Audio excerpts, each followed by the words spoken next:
Well, Cam, it's been a couple years since I think I really engaged with you guys at a Informa LT North America event. Kind of walk me through the last couple years with Procera. And so it's been very exciting for us. The past couple years, we really started down the path to virtualization, following NFV and how that's going to help operators transform their business. So that's led to us a couple of ways. One, our products have transformed from a very hardware-oriented business at DPI to a much more software-centric business. We launched a product last year called Evolution, which is a software-only virtualized probe to help operators understand what's happening on their network. We've also transformed the company a bit by going private. We used to be a public company, and it's a very good time to go private in the part where the market's transforming, so it allows us to be more aggressive and help the operators by changing our business model at the same time that they change theirs. So talk about the relationship between traditional DPI and your pure play DPI provider and NFV and virtualization. How do those two fit? So it's interesting because what we see is a lot of the operators realizing that to transform their business, they need to understand where they should be investing and how they should transform the network. And DPI is a key technology to help them understand what's happening on the network, so where they can best affect transformation. For example, understanding where in the network is most congested or where they can add capacity to service their subscribers better identifies the place maybe they should invest first for virtualization. So we believe that the right data enables them to transform not just faster but also more effectively in their infrastructure. So you've done well on the wireline side and you're targeting the mobile operators US and elsewhere. Kind of what's the value proposition when you're sitting down with the mobile operator in North America? So with the operators, the first thing they always want to understand is how are my subscriber behavior changing? And it's very interesting to watch, Periscope comes out, suddenly more viewers are streaming video from their handsets. So they're not downloading anymore, they're streaming. So these new applications, literally within weeks, can change the patterns on your network and how they use it. So they need to understand first what's happening on their network, and then second, okay, what am I going to do about it? Am I going to charge for that? Can I offer it as a free service to monetize it? Do I need to manage my network now because it's congested where it wasn't before? So we can help them both understand what's happening and do something about it, which is not always the case. Most people can tell you what's happening or they can fix it, but they can't tell you and do something about it. So that's our unique value proposition. So I want to talk about kind of three things. One, the data capture. You talked about a virtual probe. Number two, the visualization of that data. So in real time, how are they able to see it and understand it? And then thirdly, how you interface with enforcement. Right. So let's start with data capture. You mentioned a virtual probe. What does that mean? So traditionally the DPI business has been very hardware centric, where you have to go buy a big chassis or an appliance and you put it in your network. What virtualization allows us to do is to free an operator from having to put a specific piece of hardware at a specific location in the network. With a virtual probe, I can say, there's the Super Bowl in San Francisco next week. I'm going to put extra capacity, analytics there, and next week I'll take that license away from San Francisco and I'll put it in LA because there's now going to be a soccer game. And then I'm going to put it in a baseball game somewhere else or a concert that's going on. So it gives them the ability to move the capacity and functionality where they need it and when they need it. So from a business model perspective, imagine you're an operator where in the past I would need to buy 1,000 probes and put them everywhere. I can buy a pool of licenses and use them as I need them. So that's a big cost savings for the operator and allows us to be deeper into the network than only being tied to a particular physical location. So how do they dynamically move that virtual probe from one market to another market? How does that happen? So in NFV there's a concept called orchestration.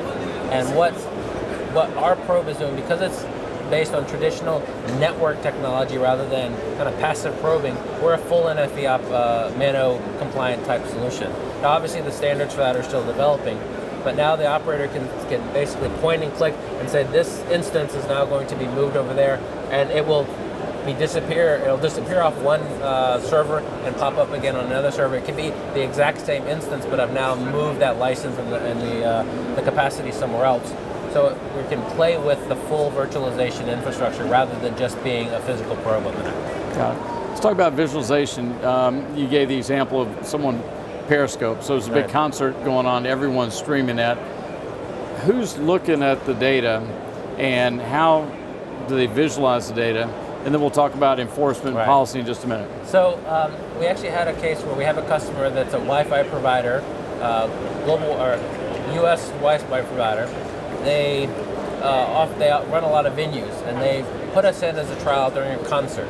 And they did two things. They measured what the quality that they deliver to the subscribers. So they actually kind of put the set list and playlist and figured out when people were sharing on social networking, when they were streaming and such.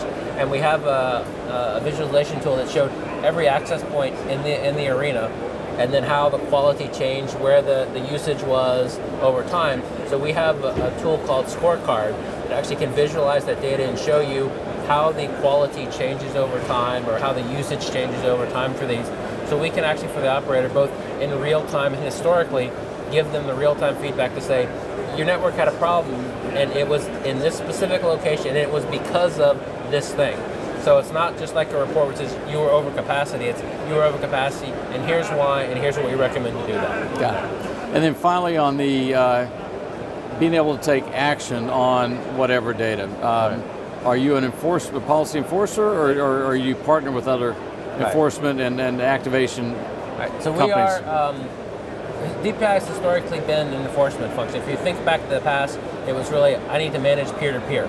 So we still are an enforcement point. It's a very strong point of our solution. But in some parts of the world, enforcement, depending on how you enforce, it can be, there's net neutrality concerns and issues. So the way that we enforce is more neutral now. So for example, we don't target peer-to-peer, we deliver fair usage. So rather than saying I'm going to target this application, I'll say I'm going to make sure that if there's 100 people in the network, they're all going to get the same fair slice of that. But there are parts of the world, in the developing world, where so much of the traffic is file sharing still, or video streaming that the operator just cannot cope with. And rather than give everyone a bad experience, they want to make sure that at least the people that are paying for it get a good experience in the network. So that's a big part of our business. But we're seeing a big uptick in the analytics side, helping them understand what they should be doing on their network, not just the enforcement. Well, you landed a new CEO, Lynn Cantor, who I've known for years. He's an action guy, a take charge, action type guy. What are some of the changes he's implemented, and how's it affected your kind of vision, product roadmap? All right, so one of the first things Lynn did when he came is he sat down and focused on what is it that's the core of Procera. When you define yourself as a company, what is the technology, what's the strategy, what is your reason for existence? And it became very quickly clear to us that DPI technology is why we're different than anyone else. We don't want to be all things to everyone. We want to be the best at what we do. And as you look in the virtualization ecosystem, that is a strategic part of that whole system. So number one focus was, where should we invest and what should we focus on executing on?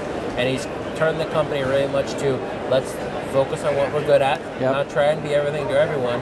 And we've really sharpened our execution focus as a company, monitoring the metrics, delivery, customer satisfaction, listening to our customers, understanding where they're going in the future. So in addition to strengthen our core, let's plan for the future, not by what we think is happening, but where our customers' pain points are going to be 2 years from now.